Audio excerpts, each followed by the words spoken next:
আমি সাহেবকে ভালোবাসি, আর নেক্সট টাইম তুমি আমাদেরকে ডিস্টার্ব করবে না। আসলে সাহেব, আমার আব্বু আমার বিয়ে ঠিক করে ফেলেছে। ভাই আজকে যে করেই হোক রুমিতাকে বুঝে বাজি আমার সাথে পালিয়ে যাবো। আজকেই তোমাকে সাহেবকে রাখি পরাতে হবে।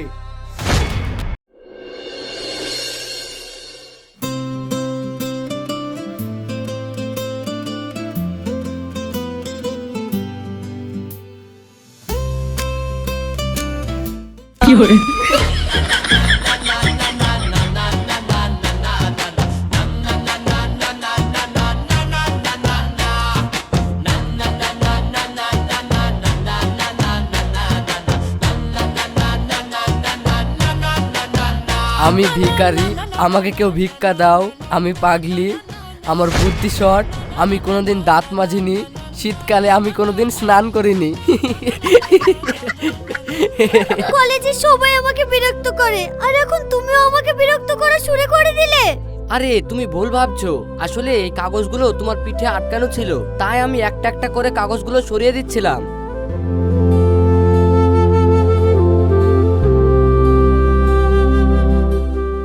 এইসব কে লিখলো? আমিও তো সেটাই ভাবছি, এসব কে লিখলো। দাঁড়াও আমি খোঁজ লিছি, তারপরে যে শালা লাগিয়েছে তাকে আমি উচিত শিক্ষা দিব। দেখো, এমনিতেই আজ আমার মেজাজটা খারাপ আছে, কলেজে একদম ভালো লাগছে না। চলো কোথাও থেকে একটু ঘুরে আসি। চলো চলো তাহলে।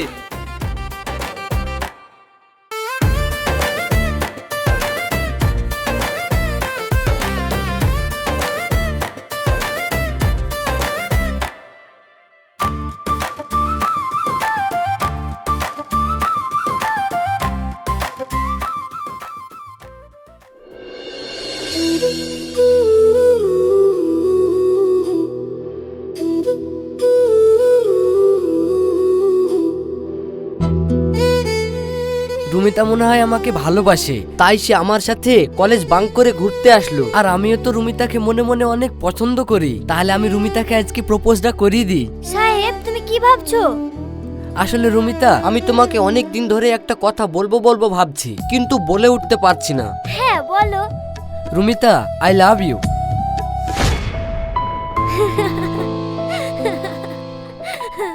সাহেব, তুমি না খুব মজা করতে পারো। রুমিতা, আমি কোনো মজা করছি না, আমি তোমাকে সত্যি সত্যি ভালোবাসি। এই কলেজে আমি নতুন ভর্তি হয়েছি, তাই কাউকে চিনি না। কলেজের ছেলেরা এইভাবে আমাকে বিরক্ত করায়, তাই আমি তোমার সাথে ঘুরতে এসেছি, যাতে সবাই মনে করে আমি তোমার গার্লফ্রেন্ড। আর সবাই যখন বুঝতে পারবে তুমি আমার বয়ফ্রেন্ড, তখন আমাকে আর কেউ বিরক্ত করবে না।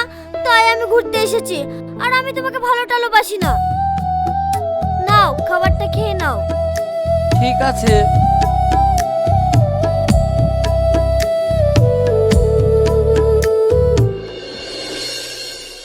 সাহেবের সাথে গেলে সাহেব আমার সাথে প্রেম করতে চাইছে, তার থেকে ভালো আমি একাই যাব। কলেজের মধ্যে ভালো লাগছে না, যাই বাইরে গিয়ে একটু ফুচকা খেয়ে আসি।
সাহেব, তুমি কলেজে সবার সঙ্গে মারামারি কেন করো? তুমি যদি সবাইকে বলো যে তুমি আমার সাথে রিলেশনে আছো, তাহলে আমার ভয়ে তোমাকে কেউ ডিস্টার্ব করবে না।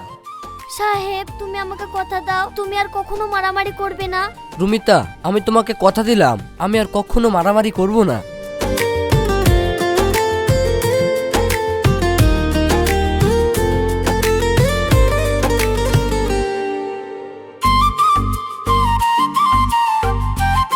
আজকে কি দিন জানো?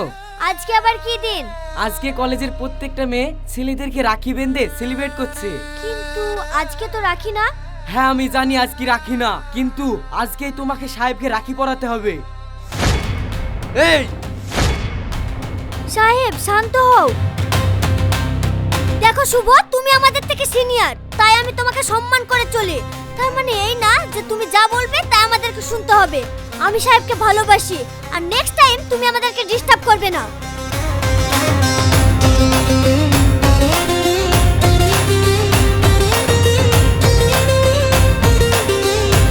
সাহেব তুমি আমাকে প্রমিস করো, কলেজের মধ্যে এই প্রেমের নাটকটা আমরা চালিয়ে যাব। আমরা কলেজে প্রেম করার অভিনয় করব, আর এমনি আমরা দুজন দুজনের ভালো ফ্রেন্ড হয়ে থাকব। আর মনে আছে তো তোমাকে দিয়ে আর একটা কি প্রমিস করিয়ে নিয়েছিলাম? হ্যাঁ হ্যাঁ মনে আছে, কারোর সাথে মারপিট না করতে, তাই তো? হ্যাঁ।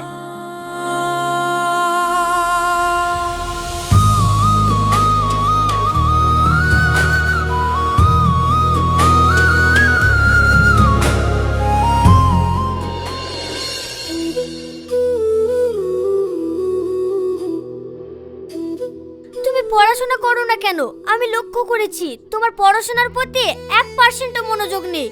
তোমার কলেজে যাওয়ার কি কোনো আগ্রহ নেই, নাকি তোমার ফ্যামিলি অনেক বড় লোক? জীবনটাকে এভাবে নষ্ট করো না, কারণ তুমি এখন যেটা করবে সেটাই তোমার ভবিষ্যতের কর্মফল হবে।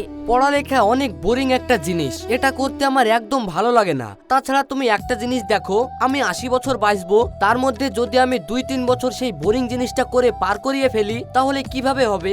আমাদের জীবনের 1 সেকেন্ড সময়ও যদি চলে যায়, তাহলে সেটা কি ফিরে আসবে? আসবে না। তাহলে কেন জীবনের মূল্যবান সময় পড়ালেখা করে নষ্ট করব বলো? পড়াশোনা মোটেও বোরিং জিনিস না, আর এটা করলে তোমার মূল্যবান সময় নষ্ট হবে না। তুমি যদি 2-3 বছর কষ্ট করো, বাকি বছরগুলো যতদিন বাঁচবে আরামে কাটাতে পারবে, এবং তোমার ভবিষ্যৎটাও সুন্দর হবে। কারো অগোছালো জীবনযাপন করলে তুমি একটা সময় গিয়ে দেখবে সবাই নিজের লাইফে সেটেল হয়ে গেছে, আর তোমার লাইফ জিরো। সব পড়ালেখা করো আর আনন্দও করো। রুমিতা, পড়াশোনা করা অথবা নিজের লাইফে কিছু একটা করা, এসব নিয়ে আমি কিছু ভাবি না। আর আমার খুশি থাকার কারণ হলি তুই। আমি তোকে নিজের জীবনের থেকেও বেশি ভালোবাসি।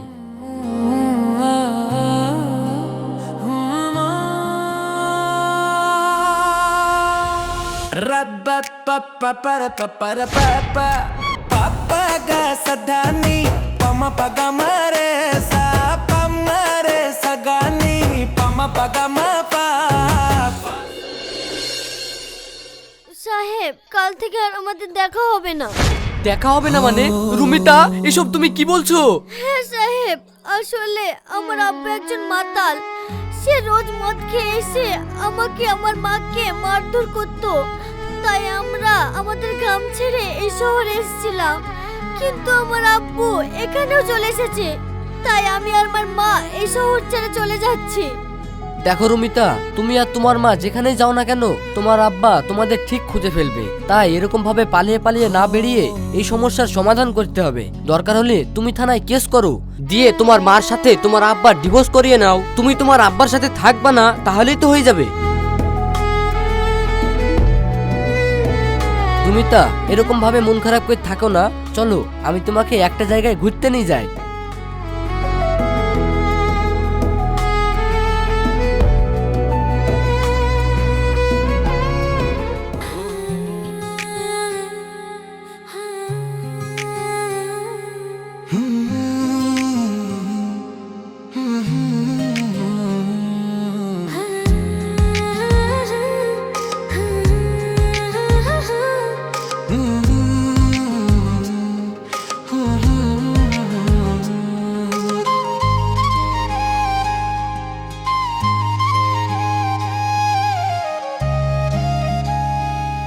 ভালোবাসি যে তোমায়, বেঁধে রাখবে কি আমায় প্রেম সাগরে।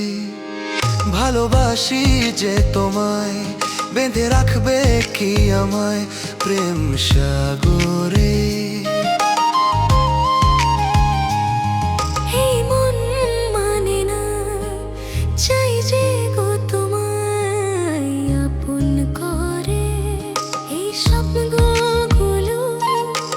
আগলে রাখো আমায়, রেখো তোমার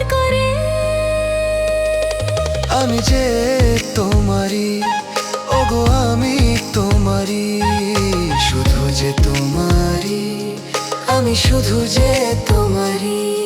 আহা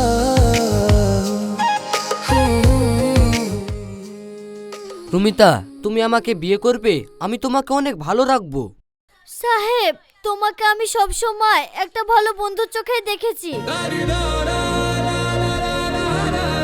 এই সাহেব, দাঁড়াও সাহেব, সাহেব!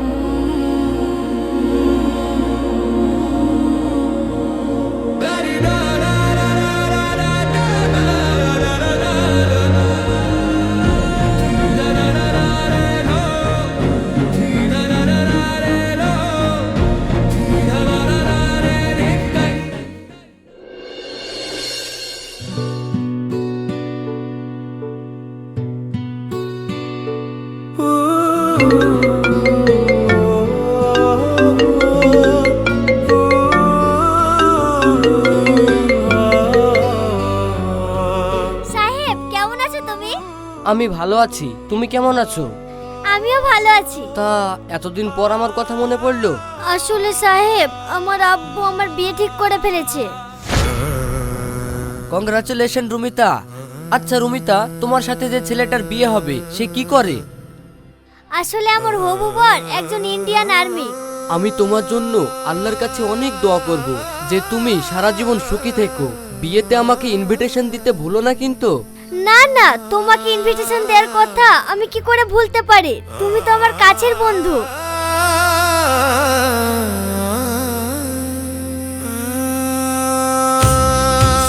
ঠিক আছে সাহেব, তুমি আমার বিয়েতে চলে এসো। এখন রাখছি, ঠিক আছে?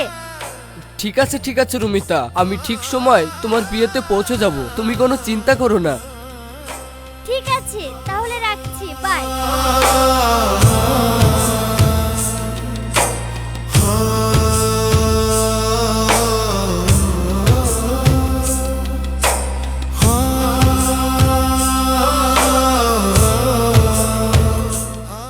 সাহেব, ওর বিয়ে ঠিক হয়ে গেছে, ঠিকই আছে। যদি ওর বিয়ে ঠিক না হতো তাহলে ওর পেছনে অনেকগুলো ছেলে ঘুরতো, তখন তোকে ওদের সাথে অনেক মারামারি করতে হতো। আর মনে আছে তো, রুমিতা কিন্তু তোর মারামারি করা পছন্দ করে না। তাহলে এখন যখন বিয়ে ঠিক হয়ে গেছে সেটাই তোর জন্য ভালো হবে।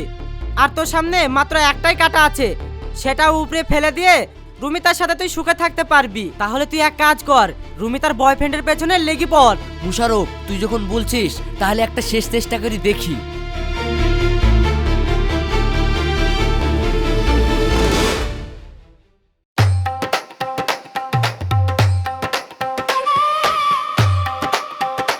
মুশারফ, এই মুশারফ, তাড়াতাড়ি ওঠ।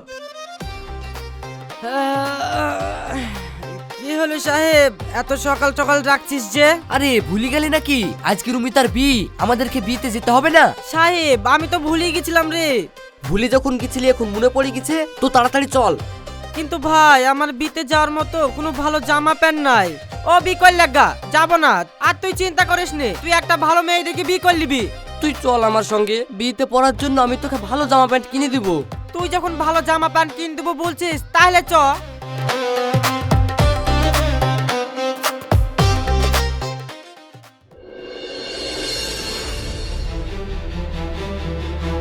ভাই, আজকে যে করেই হোক রুমিতাকে বুঝে বাজি আমার সাথে পালিয়ে যাব। আর যদি আমার সাথে যেতে না রাজি হয় তাহলে আমি ওকে তুলে নিয়ে চলে যাব, কিন্তু আমি ওকে ছাড়া থাকতে পারবো না। ম্যাডাম, আপনার হাজবেন্ডের ঘাড়ে হাত দিয়ে একটা পোজ দেন।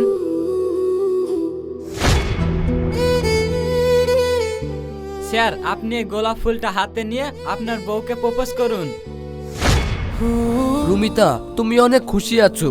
আমি পাগলের মতো ভেবেছিলাম তুমি হয়তো ফ্যামিলির চাপে পড়ে বিয়ে করছো, হয়তো তোমার মনেও আমি আছি, কিন্তু না, আজ তোমাকে দেখে মনে হচ্ছে তোমার এই বিয়েতে কোনো আপত্তি নেই।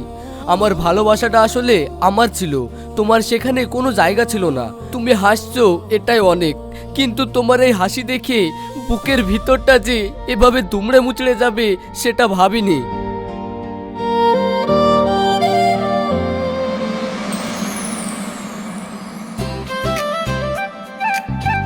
আরে তোমরা ছাদের উপরে এসে রিলস বানাচ্ছো? সত্যি আমি আজও বুঝে উঠতে পারিনি। এই মেয়ে ছেলেরা রিলস বানানি ছাড়া আর কি কিছু করতে পারে? এদিকে ছাদের উপর রিলস না বানিয়ে রুমিতা আপু তোমাদের ডাকছে, যাও যাও তাড়াতাড়ি যাও। এবার ছাদ পুরো ফাঁকা, এবার রুমিতা সাহেব ভাই করবে দেখা, যাই কি বলে আসি গা। তোমার শাড়িটা অনেক সুন্দর। শাড়িটা সুন্দর, কিন্তু আমাকে এই শাড়িটা পরে সুন্দর লাগছে না। হ্যাঁ, তোমাকে অনেক সুন্দর লাগছে, একদম আমার বউয়ের মতো। কি বললে? না না, কিছু বলিনি। আজ তোমাকে আমি কিছু বলতে চাই। রুমিতা, আমি অনেক দুঃখিত তোমাকে কষ্ট দেওয়ার জন্য। জানো, আজ তোমাকে হারানোর কষ্টটা আমি ফিল করতে পারছি। তুমি আমার জীবনে এসে আমার জীবনটাকে সম্পূর্ণভাবে বদলে দিয়েছিলে। আমি তো নিজের জীবনটাকে ফালতু ভাবতাম, কিন্তু তুমি আমাকে জীবনের গুরুত্ব বুঝিয়েছো। আমাদের কত সুন্দর দিন ছিল, আমরা কলেজে পড়তাম, আর ওখানেই আমার তোমার সাথে প্রথম দেখা হয়েছিল। তারপরে আমরা অনেক ভালো ফ্রেন্ড হলাম, তারপরে আমাদের মধ্যে সম্পর্ক তৈরি হলো, আর আমরা একসাথে কত সুন্দর মুহূর্ত কাটিয়েছি। আর রুমিতা, তুমি আমাকে বলেছিলে না যে পড়াশোনা করতে, কিন্তু আমি ভুল ছিলাম, আমি তোমার কথায় গুরুত্ব দিইনি, তাই আজ আমি একজন বেকার। কিন্তু তুমি যতদিন আমার পাশে ছিলে, আমি ততদিন তোমাকে পেয়ে অনেক খুশি ছিলাম। রুমিতা, তোমাকে অনেক অনেক ধন্যবাদ আমার জীবনে কিছু সময়ের আনন্দ দেওয়ার জন্য। তোমাকে ভালোবাসাটা আমার জীবনে সবচেয়ে বড় পাওয়া ছিল। আমার জীবনে অসাধারণ একটা স্মৃতির পাতা ছিল যে আমি তোমাকে ভালোবেসেছিলাম, কিন্তু এখন আমার আর কোনো কিছু নিয়ে আফসোস নেই। তোমার সাথে কাটানো প্রতিটা সময়ে তুমি আমাকে অনেক কিছু শিখিয়েছো। আমি যদি আগে সবকিছু বুঝতে পারতাম, তোমার সেদিনের কথাগুলোকে ফালতু না মনে করে গুরুত্ব দিতাম, তাহলে আমি আমার লাইফে ভালো একটা পজিশনে থাকতাম, আর আমাকে তোমাকেও হারাতে হতো না। কারণ এতদিনে আমি বুঝে গেছি যে প্রতিষ্ঠিত হতে পারলেই নিজের ভালোবাসার মানুষটাকে পাওয়া যায়, কিন্তু আমি প্রতিষ্ঠিত হতে পারিনি, তাই আমিও তোমাকে হারিয়ে ফেলতে যাচ্ছি। আমি তোমার হাসি মাখা মুখ আর কান্না করা মুখটা সবই দেখেছি। আজ আমি সেই মুখটাকে শেষবারের মতো দেখতে এসেছি, যাকে আমি সব সময় ভালোবেসেছি, আর যে মুখটা আমার কখনোই হবে না। তোমার বাকি জীবনটা অনেক সুখে কাটুক, এইটুকুই দোয়া করি।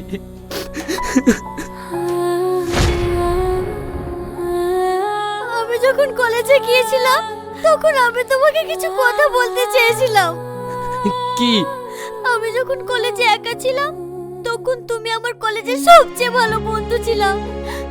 আমি যখন মন খারাপ করে থাকতাম, তখন তুমি সব সময় আমার মন ভালো করে দিতে। আমি যখন আমার স্বপ্ন ভুলে যেতাম, তখন তুমি সেই স্বপ্ন আমার মনে করে দিতা।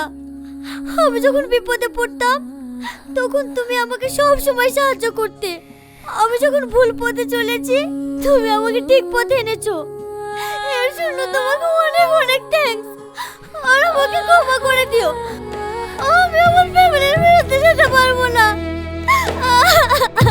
আমার কথা আমারই থাক, তুমি থাকো সুখে। আমি তোমায় ছেড়ে গেলে তবু রাখবো আমার মনে। তিন কবুল পড়ে বন্ধু আমার হবে কারোর। তিন কবুল পড়ে বন্ধু আমার হবে কারোর। আমি হইলাম না তোর, আমি হইলাম না তো প্রিয় রে, প্রিয় রে, প্রিয় রে, প্রিয়